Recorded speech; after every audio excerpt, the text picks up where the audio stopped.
우리가 섬기는 하나님은 우상이 아니신 줄로 믿습니다. 우상이라고 하는 것은 사람이 어떤 특별한 의미를 그것에 부여해서 인위적으로 만든 것이죠. 우상 그 자체는 죽은 것입니다. 죽었으므로 반응할 수도 없고요, 인간과 어떤 교감을 나눌 수도 없습니다. 오염된 종교심을 가지고 있는 인간들은 끊임없이 무언가를 섬기는 것 같지만 사실 잘 들여다보면 그들이 섬기고 있는 것은 그 우상 자체가 아닙니다. 그 우상에 투영시킨 자신의 욕심 혹은 두려움을 섬기고 있는 것이죠. 그 앞에 머리를 조아린 것 같지만 그들의 최대 관심사와 목표는 자신의 소원 성취입니다. 자신이 섬기고 있는 신이 살아있다, 그리고 자신을 사랑한다라는 증거를 어디에서 찾습니까? 오직 자신의 원함이 성취되는 것 안에서만 찾습니다. 내가 잘 되면 나는 신의 사랑을 입은 것일 테고, 반대로 만사가 꼬이고 흉한 일들을 만나면 신이 어딘가 나에게 노했다라는 막연한 두려움에 휩싸이는 것이죠. 그러나 다시 말씀드리지만 하나님은 그런 우상이 아니십니다. 하나님이 우상이 아니시다라는 이 말은 어떤 의미입니까? 하나님은 인간에 의해 만들어진 존재가 결코 아니라는 것이죠. 하나님은 스스로 존재하시는 분이시고요, 자유하신 분이십니다. 그리고 그는 살아계신 하나님이신 줄로 믿습니다. 여러분, 그냥 살아계신 것입니까? 이제도 살아계셨고 지금도 조금도 변함없이 살아계시며 앞으로도 영원토록 살아계신 하나님이신 것이죠. 그리고 그 살아계신 하나님께서는 그가 지으신 백성과 관계를 맺으시고 또 교감하기를 원하십니다. 사랑하는 성도 여러분, 오늘날 우리의 신앙생활은 과연 하나님을 살아계신 하나님으로 마땅하게 대해드리고 있는지 돌아보기를 원합니다. 혹시 세상의 우상숭배와 같이 반응도 없고 교감도 없는 헛된 존재처럼 생각하며 그저 종교생활을 이어나가고 있다면 너무나도 안타까운 일인 것이죠. 자, 하나님께서 살아계시고 그 백성들과 교제하기를 기뻐하신다라는 이 사실이 사실 우리의 마음에 설레임을 불러일으킵니다. 그러나 그렇다고 해서 인간이 하나님과 더불어 아무렇지도 않게 당연하다는 듯이 교제할 수 있다? 그것은 전혀 다른 문제라는 것이죠. 여기에는 너무나도 거대한 장벽이 있기 때문입니다. 출애굽기 19장 오늘 읽지는 않았지만 19장에 보면 이 백성들이 하나님의 현현하신 임재를 경험하는 사건이 등장합니다. 현현이라고 하는 것은 명백히 드러났다는 뜻입니다. 때는 이스라엘 자손들이 애굽을 탈출한 지 약 3개월 정도 지났을 때였습니다. 시내 광야에 이르러 그들은 장막을 쳤고 장막을 친 지 3일째 되던 날 하나님께서는 미리 모세를 통해 일러주신 대로 시내산에 자신의 영광을 드러내셨습니다. 직접 그 순간 하나님께서 임하실 때에 번개가 치고 천둥 소리가 나며 짙은 구름이 산을 덮었죠. 그리고 하나님의 임재를 상징하는 사냥의 뿔나팔 소리가 엄청난 크레셴도 점점 크게 울려 퍼지기 시작했습니다. 자, 그런데 백성들이 어떻게 반응했는지 아십니까? 우와, 드디어 하나님이 임하셨구나. 환호를 지르며 하나님의 임재 안으로 달려갔겠습니까? 그랬다면 좋겠지만 그럴 수가 없었습니다. 너무나도 압도적인 하나님의 영광 앞에 그들은 두려워 벌벌 떨 수밖에 없었습니다. 도무지 그 누구도 함부로 그 임재 앞에 범접할 수가 없었던 것이죠. 경계선을 넘어갈 수가 없었던 것입니다. 바로 이것이 거룩하신 하나님 앞에 두려워 떨 수밖에 없는 죄인들의 모습이죠. 하나님의 이 엄청난 영광은 그 자체로 너무나도 거룩한 것입니다. 그래서 부정한 죄인들은 도무지 그 무거운 임재를, 그 어미하신 영광을 견뎌낼 재간이 없는 것이죠. 어찌나 두려웠던지 20장에서 백성들은 멀리 떨어져서 벌벌 떱니다. 그리고 모세에게 이렇게 부탁합니다. 당신이 우리에게 말씀하소서, 우리가 들으리이다. 하나님이 우리에게 말씀하시지 말게 하소서, 우리가 죽을까 하나이다. 그들은 하나님의 말씀을 직접 듣는 것조차 감당하지 못할 정도로 큰 두려움에 사로잡혔습니다. 물론 이 두려움 자체가 나쁘다라고 얘기할 수는 없습니다. 이 하나님의 거룩하심에 대해서, 그 엄중하심에 대해서 경외하는 마음을 가져야 합니다. 그러한 경외심이 없이는 하나님을 만홀히 여기는 죄를, 아주 큰 죄를 범할 수 있기 때문입니다. 그러나 하나님께서는 그저 이 백성들이 멀찍이 떨어져 두려워 떠는 것만으로 그 교제를 만족해 하지는 않으셨습니다.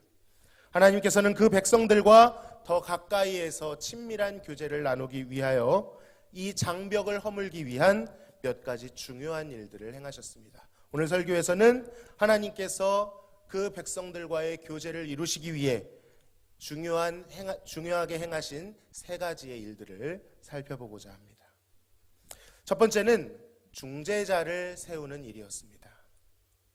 하나님의 거룩한 임재 앞에서 그의 백성들도 느끼고 있었습니다. 우리 스스로는 하나님을 가까이 할 수 없구나. 그분께 직접 나아갈 수 없구나. 도저히 넘어설 수 없는 경계선이 있다는 것을 알았습니다. 앞에서도 말씀드렸지만 사실 이것을 깨닫는 것이 은혜입니다. 하나님께 대한 이런 경외감이 없는 자들은 아무 감각 없이 하나님의 거룩함에 대한 무거운 마음 없이 마음대로 오만방자하게 행하기 때문이죠. 하나님을 쉽게 여기는 두려운 죄에 빠집니다.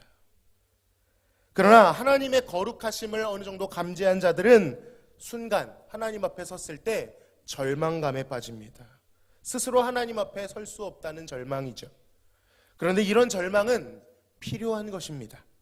그 자체의 괴로움 때문에 필요한 것이 아니라 그 절망을 경험함으로 인해서 하나님과 죄인 사이에 엄청난 간극이 있고 그 간극을 누군가는 중재해 줘야 된다는 것을 깨닫게 되기 때문이죠. 오늘 본문에서는 그 중재자가 바로 모세였습니다. 하나님께서 모세를 통하여 말씀해 주시기를 요청하는 이 백성 앞에 중재자 모세는 하나님의 거룩한 뜻을 제대로 해석해 줍니다. 그 뜻은 그들을 결코 죽이거나 공포로 몰고 가려는 그런 목적이 아니라 도리어 그들이 하나님의 영광을 보고 하나님을 경외하게 하기 위함이고 그 앞에 범죄하는 것을 두려워하여 하나님 말씀에 계명에 순종케 하기 위함이다라는 것이죠. 여러분, 이처럼 중재자라는 존재는 하나님의 뜻을 바르게 해석해주는 중요한 역할을 합니다.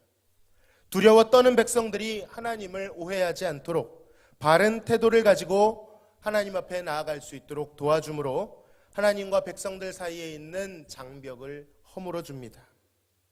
여러분, 그러나 우리는 사람을 높일 수는 없겠죠. 모세는 그림자일 뿐입니다. 저는 지금 사람 중재자를 말하는 것이 아닙니다. 모세는 우리가 예배하고 의지해야 될 중재자가 아니지요. 결코 성경은 사람을 숭배하지 않습니다. 이 모세가 궁극적으로 드러내고자 하는 존재가 있다는 것입니다. 그 진정한 중재자, 히브리서에 아주 자세히 나와 있습니다. 그는 누구이십니까? 히브리서의 표현대로 하면 모세보다 더욱 영광을 받을 만한 분, 바로 예수 그리스도이신 줄로 믿습니다. 모든 성경은 결국 우리의 유일한 중재자이신 예수 그리스도를 통하여서만 해석될 수 있습니다. 예수님을 빼놓고 성경의 역사나 율법이나 예언이나 지혜, 그 어떤 것도 해석할 수 없습니다. 예수님의 중재와 도우심이 없이는 하나님을 우리는 제대로 알 수 없고 도리어 오해할 수밖에 없는 것이죠. 하나님을 바르게 알 수가 없습니다. 오직 중재자만이 하나님께 스스로 나아가실 수 있습니다. 그리고 그가, 거룩하신 그가 그의 공로를 통해서만 우리 역시 하나님 앞에 나아갈 수 있도록, 하나님의 영광 앞에 설 수 있도록 도와주신다라는 것이죠. 사실 중재자는 백성들이 요청했기 때문에 세워진 것은 아닙니다. 이미 하나님께서는 영원 전부터 이 중재자를 세울 계획을 세우고 계셨었죠. 모세를 세우실 때도 그것은 하나님의 뜻이었습니다. 그리고 예수 그리스도를 세우시는 것 역시 하나님과 예수님 사이에 영원 전에 있었던 구속 언약에 의한 것이었습니다. 성경 전체는 중재자 예수 그리스도를 세우시기 위한 하나님의 영원하고도 긴 계획, 그리고 예언들로 가득 차 있는 줄로 믿습니다. 두 번째는 계명을 주시는 일이었습니다. 여호와께서는 중재자 모세를 통하여 그의 율법, 계명을 선포하십니다. 대표적으로는 10계명이지만 그 뒤를 보면 더 자세한 법들에 대해서도 일러주셨습니다. 하나님을 예배하는 희생제사에 대한 법뿐만 아니라 노예, 폭행, 배상, 도덕, 공평, 절기에 대한 아주 다양한 분야에 있는 법까지도 자세히 일러주셨습니다. 자, 그런데 여기에서 중요한 것이 하나 있습니다. 하나님께서는 단순히 이 법을 지켜야 된다라는 의무감만을 던져주신 것이 아니라는 것이죠. 여호와 하나님께서는 이 계명들 사이에 왜 이 계명을 지켜야 하는 것인지를 깨달을 수 있도록도 하셨습니다. 한 가지 예를 들어 보겠습니다. 출애굽기 22장에 보면 10계명 이후로 여러 가지 법들이 나옵니다. 그 중에 과부와 고아를 해롭게 하지 말라라는 말씀이 있습니다. 또한 가난한 자에게 돈을 구워 주었을 때 그에게 채권자와 같이 대하지 말고 너그럽게 대하라 라고도 말씀하십니다. 여러분, 그런데 이것은 단순히 이 계명에만 몰두해서 지키면 되는 규칙이 아닙니다. 여기에는 하나님의 뜻이 있고 이유가 있습니다. 왜 과연 하나님은 사회적으로 약한 이러한 이웃들에게 자비롭게 대하라고 말씀하는 것일까요? 20장 27절 하반절에는 이렇게 말씀합니다. 같이 한번 읽어보겠습니다. 나는, 제가 안 들었나 봅니다. 나는 자비로운 자임이니라. 여러분, 왜 자비를 베풀라고 하시는 것입니까? 하나님께서 자비로운 분이시기 때문입니다. 이와 같은 원리로 계명들을 해석해 보면 하나님이 주신 계명은 단순히 의무감으로 지켜야 되는 규칙 정도가 아니라는 것을 알게 됩니다.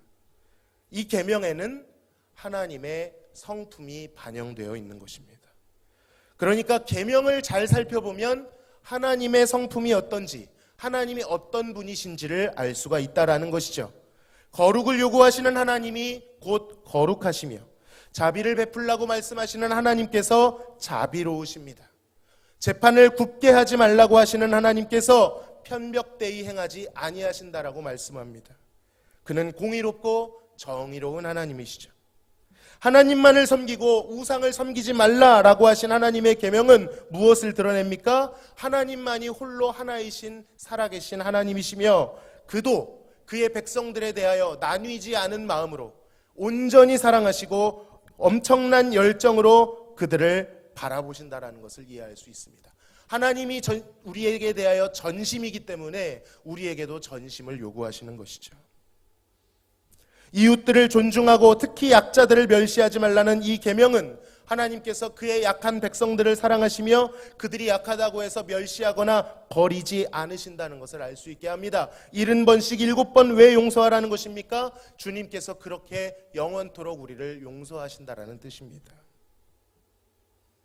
하나님께서는 그의 백성들이 이 계명을 지키면서 단순히 누가 계명을 더 잘 지키나 자랑하고 경쟁하는 것이 아니라 하나님이 어떤 분이신지를 배우고 알아가기를 원하셨다라는 것이죠.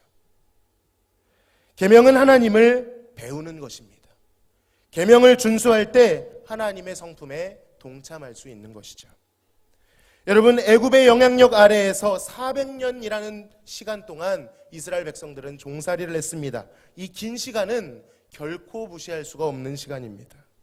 그들은 400년이라는 시간 동안 애굽의 방식대로 생각하고 말하고 살아왔습니다. 그런데 이제는 하나님의 구원을 경험하고 광야에서 하나님의 방식대로, 하나님의 생각대로, 하나님의 말씀대로, 하나님의 중심대로 살아가는 법을 배워야 했던 것이죠. 돌이켜야 했습니다. 그렇게 계명을 준수하며 계명을 연구하며 하나님이 어떤 분이신지를 배워갈 때 그들은 막연하게 싸고 있었던 그 이집트에서 익숙했던 신에 대한 막연한 두려움을 깨고 두려움의 장벽을 깨고 하나님과의 더 진지한 관계로, 사랑의 관계로 나아갈 수 있었던 것이죠. 여러분, 저는 지금 율법주의를 말씀드리는 게 아닙니다. 율법을 지켜야 의로워질 수 있다, 그런 말씀을 드리는 것이 아닙니다. 이미 하나님의 전적인 은혜로 구원을 얻은 자들이 이 계명이라는 것을 준수함으로 인하여, 연구함으로 인하여 더욱 하나님을 사랑하게 될 수 있다는 것입니다. 하나님 앞에 이것을 지킬 때 인정받는다, 그런 뜻이 아닙니다. 계명을 지키는 것 자체가 하나님을 사랑하는 길이고 하나님에 대하여 더 자세히 알 수 있는 그러한 좋은 길이라는 것을 말씀드리는 것입니다. 여러분, 그리고 하나님께서 가장 극적으로 드러난 계명이 있습니다. 그 계명의 완성 바로 무엇입니까? 십자가의 복음인 줄로 믿습니다.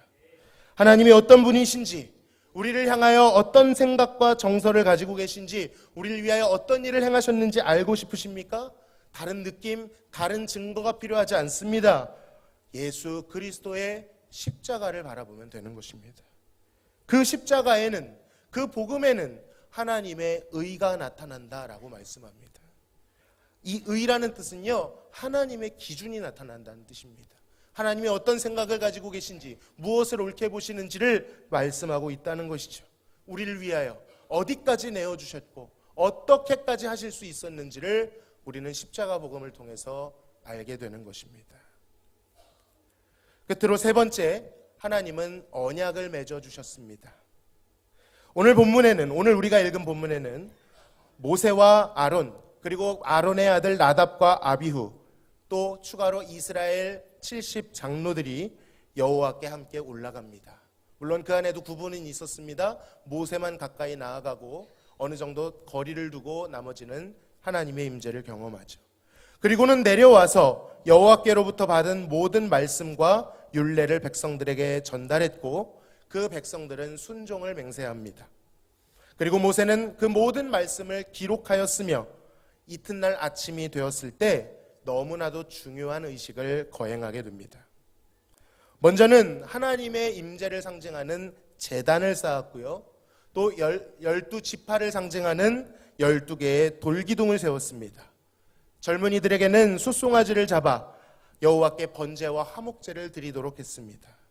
그리고 그들이 제사를 드리는 동안 모세는 수송아지들의 몸에서 흘러나온 희생제사의 피를 일부는 그릇에 덜어놓고 일부는 제단 위에 뿌립니다. 다시 한번 모세가 그 언약의 책을 들고 백성들 앞에 낭독했고, 백성들은 그 하나님의 말씀을 지키겠노라고 약속합니다. 순종을 맹세하는 백성들에게 다시 한번 모세는 남아있는 희생제물의 피를 뿌리는 것이죠. 여러분, 이 피를 뿌리고 있는 이 의식은 무엇을 의미할까요? 이것은 바로 여호와와 그가 백성 삼으신 자들 사이에 영원한 언약이 체결되었다라는 것을 의미합니다. 맹세를 한 것이죠. 백성들은 하나님의 말씀에 순종하겠다는 것을 약속했고요, 하나님은 이 희생 제물의 피를 통하여 그들을 거룩하게 하시겠다라는 것을 약속하셨습니다. 더 익숙한 용어로 하면 하나님은 그들의 하나님이 되시겠다고 하신 것이고, 백성은 그의 백성이 되겠다고 한 것입니다. 여호와께서는 이와 같이 그 백성과의 관계를 단순한 구두의 말로만 하는 것이 아니라 언약이라고 하는, 맹세라고 하는 영원한 의식 속에 묶어 놓으십니다.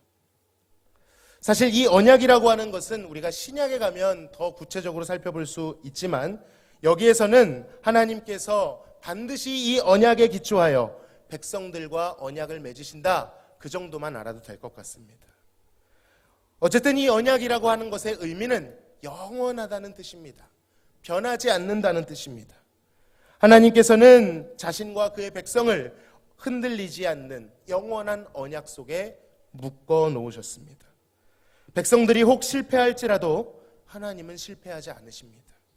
그는 결코 포기하지 않으시며 그 백성들을 하나님과 교제하는 자리까지 영원히 초대하시는 것이죠. 그래서 결국 그 백성들은 하나님의 이 신실한 사랑 앞에 항복하게 되는 것입니다. 자, 지금까지 거룩하신 하나님께서 이 애굽의 종살이를 했던 백성들과 관계를 맺으시기 위해 행하신 일들에 대해서 나누었습니다. 먼저 중재자를 세우고 계명을 주시고 언약을 맺으셨다라는 것이었습니다. 자, 그렇다면 하나님께서는 이 세 가지를 통하여, 중재자와 계명과 언약을 통하여 백성들에게 어떤 일을 행하실까요? 바로 이것이 오늘 설교의 결론입니다. 하나님께서는 중재자를 통하여, 계명을 통하여, 언약을 통하여 백성들의 순종을 이끌어내신다라는 것을 우리는 알게 됩니다. 백성들 스스로에 가지고 있는 자연의 힘이 아니라 하나님이 행하신 일로 말미암아 중재자의 헌신으로 계명 안에 있는 하나님의 성품으로 또 영원한 언약 안에 있는 하나님의 견고한 약속으로 결국 이 백성들이 순종하는 길로 나아오도록 하신다는 것이죠.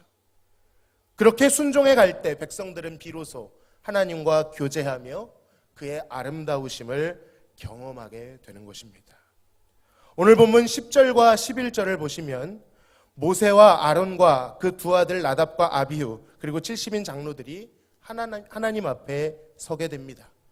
그런데 제가 초두에 소개해드렸던 하나님의 임재 앞에 백성들이 두려워 벌벌 떨었던 그 모습과는 전혀 다른 모습이 펼쳐지게 됩니다. 우리 10절과 11절을 한번 같이 읽어보겠습니다. 시작.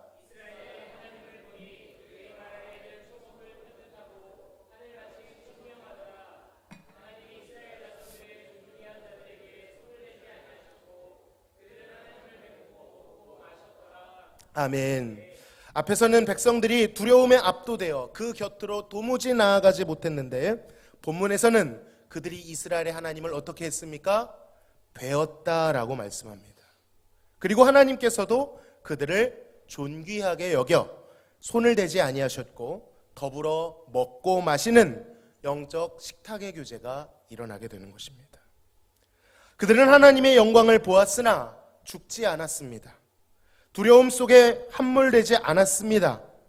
그를 여전히 경외하고 두려워한 마음이 있지만 동시에 그 영광 속에 담겨있는 아름다움을 보았습니다.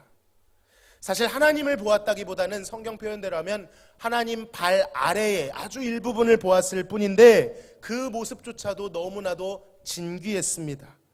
그 모습이 너무나도 청명하여 마치 청옥 보석과도 같았다라고 합니다. 여러분, 청옥이 무엇인가 하니 사파이어 혹시 가지고 계신 분 계신가요? 예, 끄덕이는 분이 계시네요. 네. 저는 한 번도 사실 실제로 본 적이 없어서 이게 사파이어입니다. 물론 이 사파이어가 그것인지는 모르겠지만 이 청옥이라고 하는 것은 대단히 푸르른 것입니다.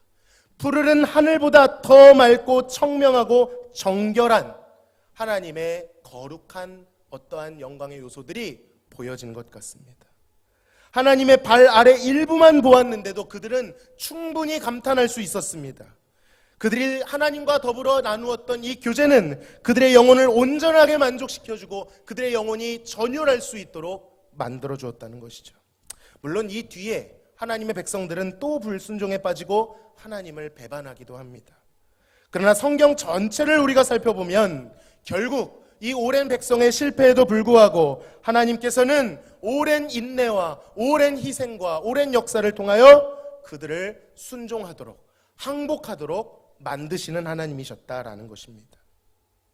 하나님은 결코 좌절하지 않으시죠. 다시 백성을 찾아오시고 그들을 정결케 하시고 물론 그것에 합당한 심판도 행하십니다.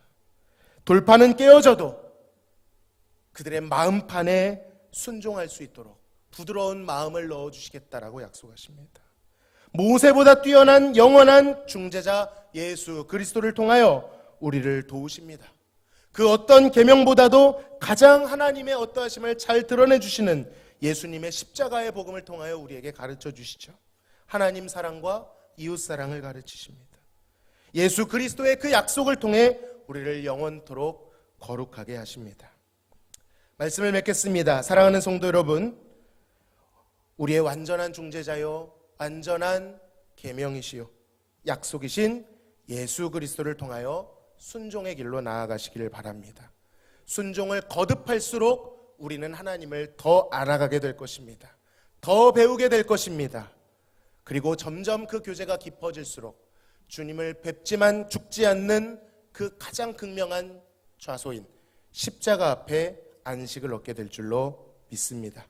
그렇게 하나님의 십자가로부터 나오는 하나님의 청명하고도 아름다운 영광을 매일 삶 속에 경험하여 우리의 삶뿐만 아니라 우리가 가는 모든 처소에 하나님의 이 영광이 가득 넘칠 수 있기를 간절히 소망합니다. 하나님 아버지 감사합니다. 오늘 말씀을 통하여 하나님께서는 살아계신 하나님이시며 그 백성과 교제하시는 하나님이심을 배웠습니다.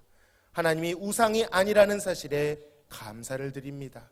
그러나 하나님, 우리의 스스로의 힘으로 나아갈 수 없사오니 우리에게 주신 예수 그리스도의 공로를 의지하게 하시고 하나님의 말씀을 의지하게 하시고 또 우리에게 주신 약속을 의지하게 하여 주시어서 순종의 순종을 통하여 하나님의 더 깊은 임재와 그 교제 안으로 들어갈 수 있는 특권을 허락하여 주시옵소서. 우리뿐만 아니라 만나는 사람들에게도 어둠 가운데 있는 자들이, 죄로 인하여 죽은 자들이 예수 그리스도의 복음을 듣고 주님께 나아올 수 있는 그러한 통로로 저희의 삶을 사용하여 주시옵소서. 감사하며 예수님의 이름으로 기도하옵나이다. 아멘.